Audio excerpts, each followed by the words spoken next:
Assalamu alaikum, dear students. Today we are going to discuss communication and the process and its elements. So,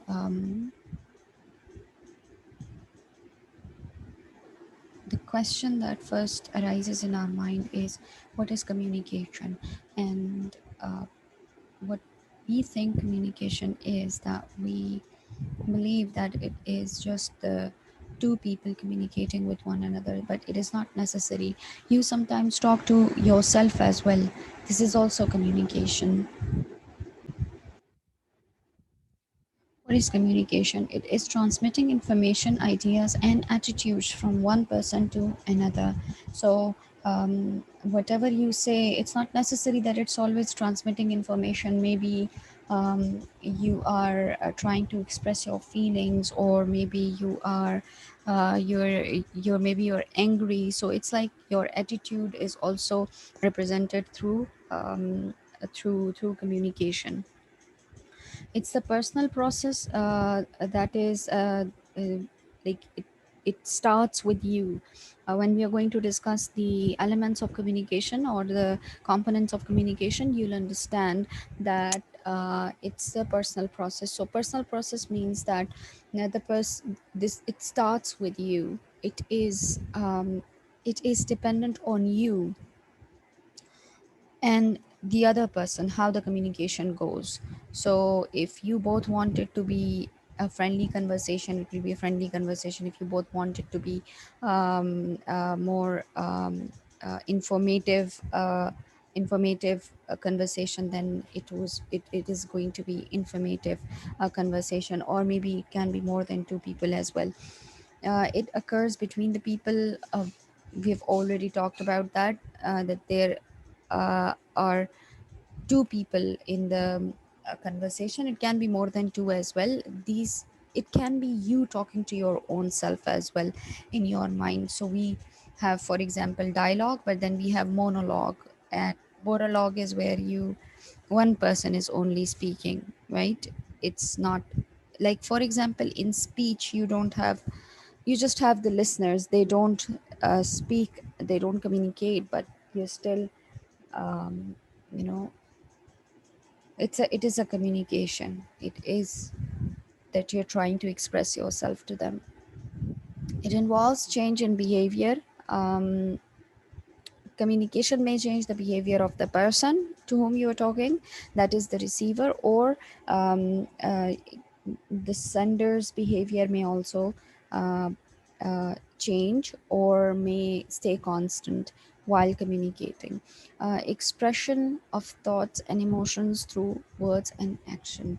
It is the expression of thoughts, because when you are speaking, even if you're giving information, you are actually expressing your thoughts. So, for example, um, if you're telling someone, and if you're asking someone how good is the student, and when you're expressing your thoughts, so while giving or expressing your thoughts, or while giving information, you actually express your thoughts about that student, or you express your emotions through words as well.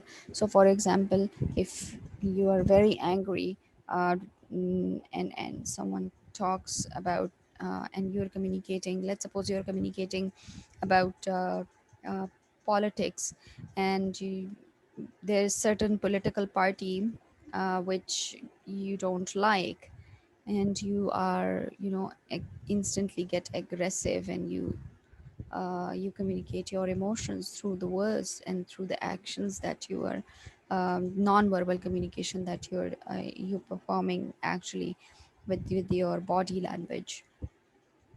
It is a social and emotional process. Emotional, we have already talked about. It's an emotional process, but how it is a social process, because this is how you move in the society. It's a social process. It's a social phenomena. It's not a psychological phenomena. It's a social phenomena, because you actually communicate to the society regarding the society. It is how we communicate with one another. It is how we have links with one another. This is how we make friends. This is how we, mm, you know um, make enemies. This is how we have families. This communication is the only way through which this whole world is moving. So if you want to buy something, it's through communication. You want to buy something, it's through communication. You're hungry, you want food, it's through communication. So it's a social and emotional process, without which you cannot survive.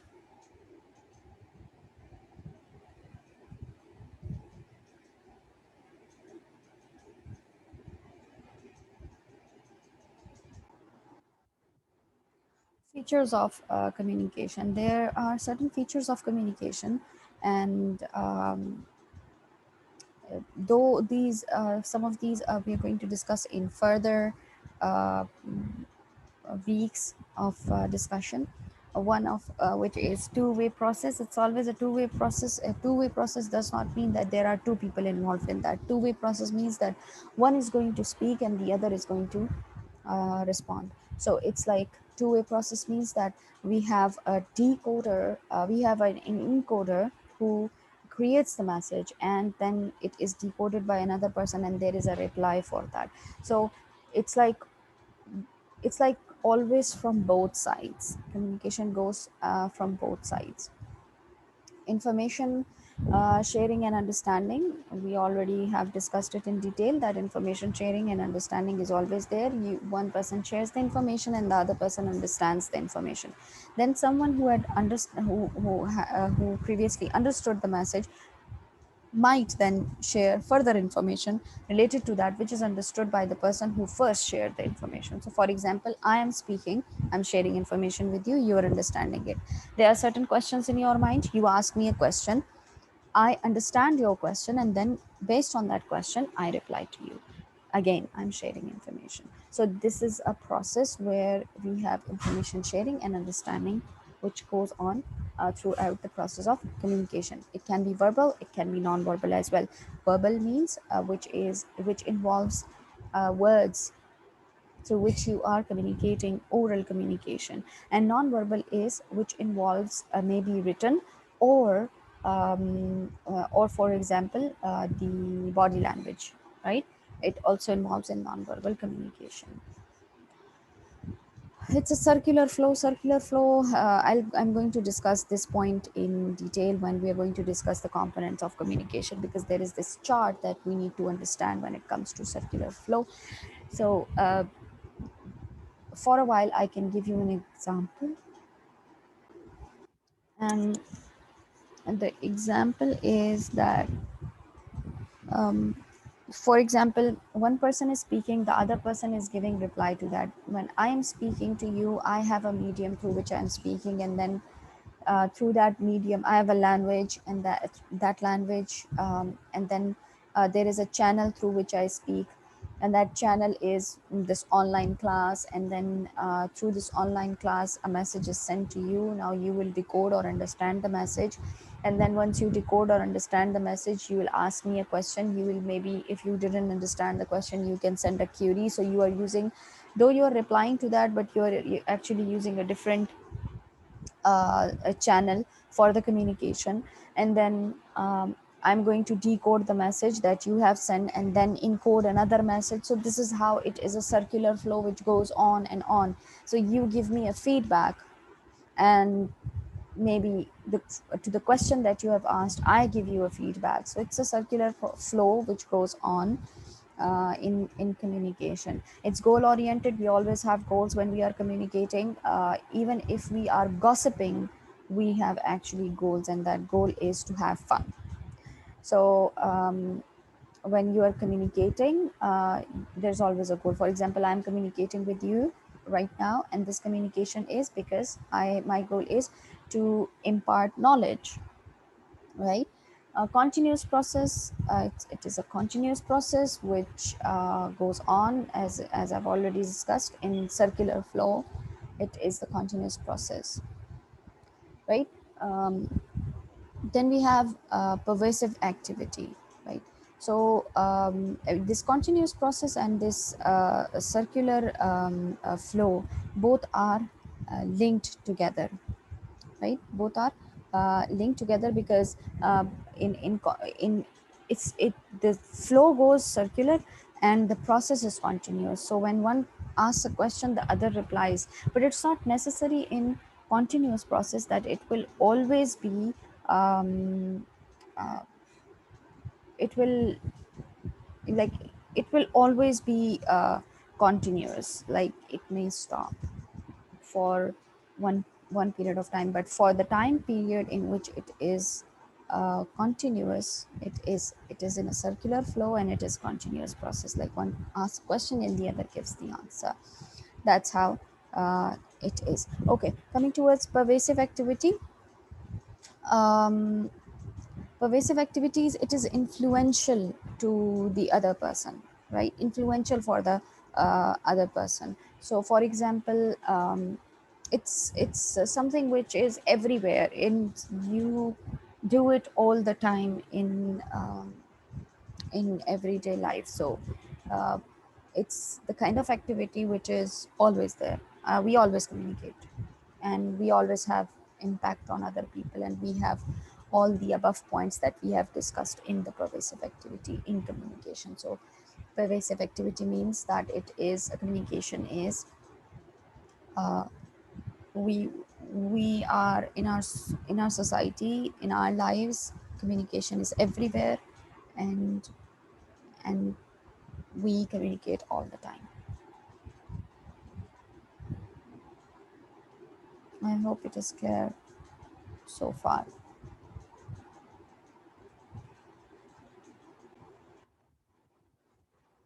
Okay, the communication has a process, and these are all the components of communication that we are discussing right now, right?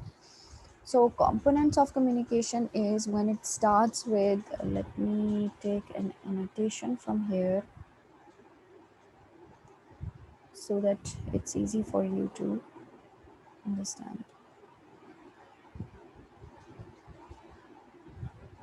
Okay, I hope you can see this red point, right? Um, we start from the sender. So the sender is the person who is actually uh, communicating the information, right? The sender actually encodes the message. It and sender is also called an encoder. So encoder is, or sender is, the person who encodes the message, who creates the message, who forms the message. Now, I said who forms the message. Now we have um, one one component of communication. The first component is sender or encoder. The second is message. Message is what you are saying. So, for example, I am right now saying to you, I am right now giving this information to you. So, all these sentences are messages, right? That I'm saying. So, let's suppose there is a student in this class, and that student is actually saying something that is I understood this topic. This is the sentence that the student said. So the student is the sender. Then message is I understood the topic.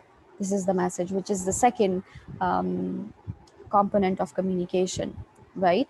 It is sent through a channel, right? uh, channel is uh, channel is the medium, is the is medium. I say medium, but medium means language as well. Medium can be written, medium can be oral, medium can be medium can be through phone call. Sorry, medium can be through, like, it can be through letter, like written letter, or it can be written or oral, or Urdu language, or Pashto language, or English language, or gestures, right? For example, when you say thumbs up, you are actually communicating to the other person. So when you say thumbs up, this thumbs up sign is actually um, uh, the the medium, right? The medium. But channel is like this online class is a channel. This is through which I am communicating to you. This or a phone call is a channel, right? Like channel is the medium through which you communicate, right? um, the, uh, channel is the is the way you communicate to the other person, is the way of communication. Like what is that way which is used when you are communicating to the other person. So it can be a letter which the person receives, but then medium would be written for that letter, right? Right now the medium is oral and the medium is English language through which I'm communicating. This is the fourth. So we have already discussed five components of communication. Then we have then this message once reaches the decoder, who is the receiver actually. So decoder is the receiver, which is one another component of communication, and that message is decoded. Decoded means code means which are formed, right? Encoded means forming the code. Decoding means when you break that code. Now I'll give you an example for this here. Then the receiver once again gives you a feedback, right? So for example, when you said that I understood the topic, right, and I in reply say okay, very good. So I was the receiver when you said I understood the topic. I was the receiver, right? I decoded the message, I understood the message, and then I would become the sender and I would say okay, very good. At that time when I say okay, very good, I will become the sender and you will become the receiver, right? So at the time when you said something, I am the receiver. At the time when I say something, by giving feedback, I become the sender, right? There is another feedback is one another component of communication. There is one another component of communication, which is noise. Noise is when you have barriers in the communication. Noise can be physical noise, noise can be something which is not physical as well, something which is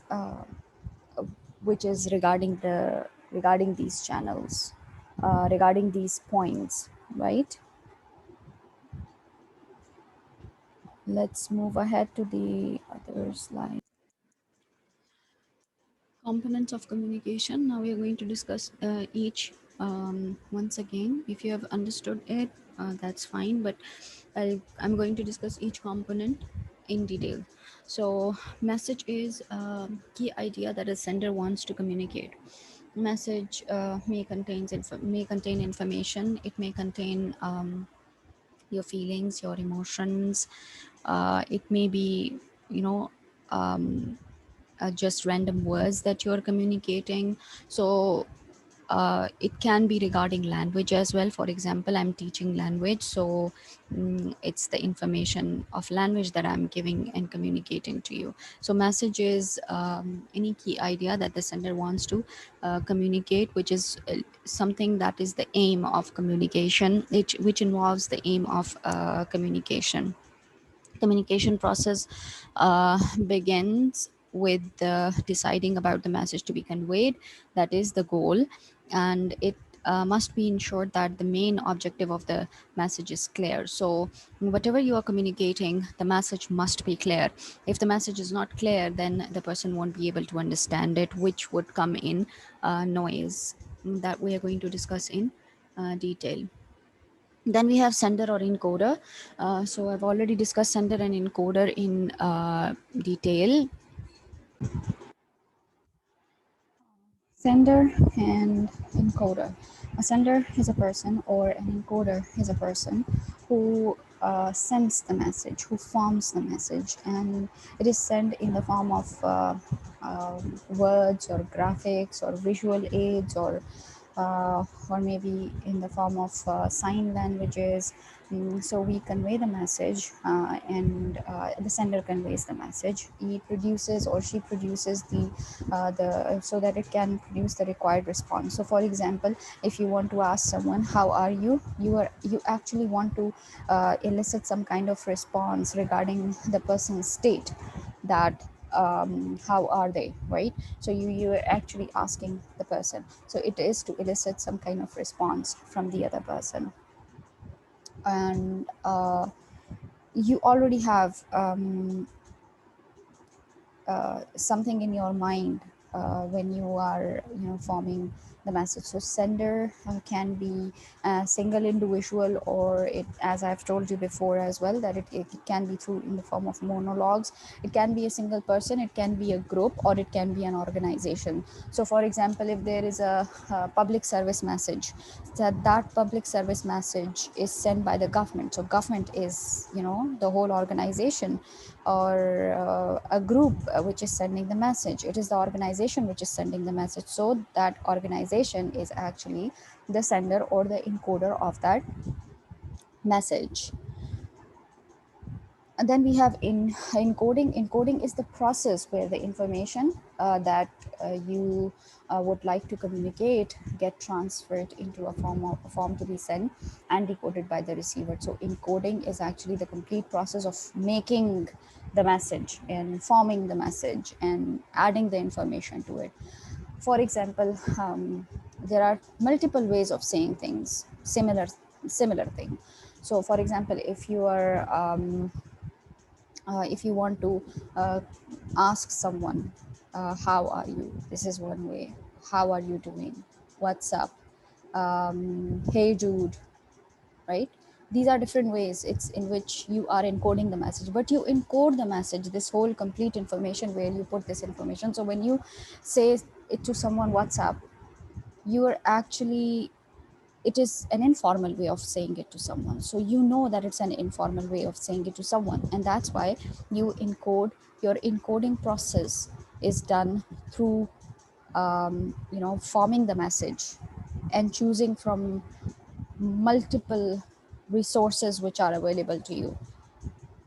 So that's how you encode the message, so that the decoder may receive or decode the message.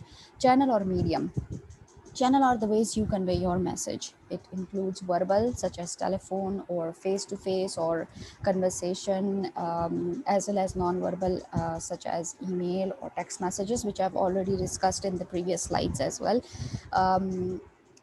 Your own strength and weaknesses in terms of communicating. For instance, in a written medium is chosen when you think that a message has to be conveyed to a small group of people, and oral is chosen when you are spontaneous, or when you are going for something which is informal communication, and like you want to avoid misunderstanding, so you go for oral communication. Because in written communication there's no spontaneous feedback, like instantly you cannot receive feedback where you can clarify yourselves. And that's why you might have seen that in text messages, in your WhatsApp text messages, or in your mobile text messages, you might see that sometimes people misunderstand or understand your message, like in the decoding process they think that you are saying something else, and there's always a hustle going on in written communication, whereas it's completely different from the oral communication or face-to-face communication. That is the channel. The medium can be like language, can be uh, like can be uh, an a written communication or an oral communication. And channel is the way you communicate your message, like it can be telephone communication, it can be text messages, it can be email. I hope the difference is clear. Decoding is on the receiving end of communication. This stage, receiving end means that it is related to the receiver, and decoder is the person who decodes the message, right? Who's the receiver of the message. So in decoding, actually the message which is sent by the encoder is decoded. The receiver or the decoder is uh, practicing active listening skills at the time of decoding the message. If they do not process enough information to accurately decode the message, then the message will not have any communication. Now, even if you are actively listening to a message, there might be noise. For example, I don't understand Chinese, and if some Chinese person is speaking to me, though the Chinese person is encoding the message, but I cannot decode that message, so the communication is not taking place. The cycle which we have studied in the previous slides, the cycle is destroyed, right? The cycle is not completed. There is hurdle in the cycle, and that hurdle is actually the medium means I cannot understand the language. He's speaking Chinese and I cannot understand Chinese, and that's why there is no conversation taking place, right? Receiver is a person who receives the message and who to whom the message is intended, right? For whom the message is intended. So for example, you're speaking to a group of class, but actually, let's suppose I'm speaking to a group of class, but actually there is one student particularly that I don't want to point out in front of others, but I want to, my message is for that one student. So I say, there is one student in this class who gave wrong answer to this question and maybe copied his assignment from the other student, complete copying the assignment from the other student. Now, the student who has done that would instantly know that this message is for me, right? Because the message is intended for that one student. Though I'm saying it to everyone in the class, but that message is intended for that one student because I'm trying to point out that one student, but I don't want to directly say it to that one student. So this is, the message is actually intended for the receiver. So when I encode the message as a sender, the message is received by the receiver, and that the receiver of that message can be one, can be group of people, can be, an organization as well. You are intending it to someone. For example, we have notifications from the government where they say that all private sector universities should be closed. So this is a message which is the receiver of the message is the organizations, all the universities, right? Okay, feedback. What is feedback? Feedback is actually the main component of the communication because of which the whole process of the communication is completed. A sender sends the message, right? It is correctly interpreted by the decoder who actually decodes the message. And then feedback is given by the decoder who was previously decoder, by the decoder. It can be non verbal and it can be non verbal. But once the decoder sends the message, the decoder becomes the encoder because now encoder is sending the message, right? Now, feedback may be verbal, feedback may be non-verbal. That is, it can be through words and it can be in the form of smiles and non-verbal communication and gestures and body language. And it may take written form. Also, it may be oral as well. So it can be verbal, it can be non-verbal. Noise. What is noise? Noise is in every communication process there are barriers, and barriers in communication, we're going to study barriers in communication as well. So barriers means something that you which becomes hindrance in your communication process. As I've already given you the example of Chinese language, that if I do not understand the language, then it is noise because I cannot understand the language, and the communication cannot go further. But it can be physical as well. For example, I'm teaching in the class and there is noise outside the class, a lot of noise. Maybe someone is playing loud music. This is noise. It will also become hindrance in the communication. So noise can be, physical, or can be psychological. Noise can be physical in the sense that it is happening right over there. Impact of the and it has great impact on the effectiveness of the communication. So the kind of communication that you're having might be impacted by the by this noise which is there. Thank you for listening. I hope you understood. There's one more point in the in noise, that there are some cultural noise as well, which can be the part of psychological and the social as well. So noise can be, for example, I do not understand. Like in our Pathan society, in Pashtun culture, females are not supposed to shake hands with males, right?